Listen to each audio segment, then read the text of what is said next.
How to take out the tires. First you do it on that side, the top one. It should be crisscross.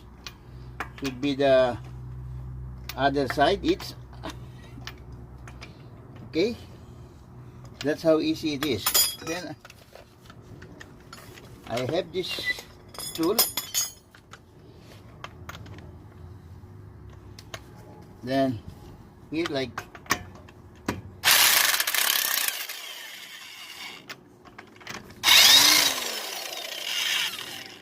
so it would be easy.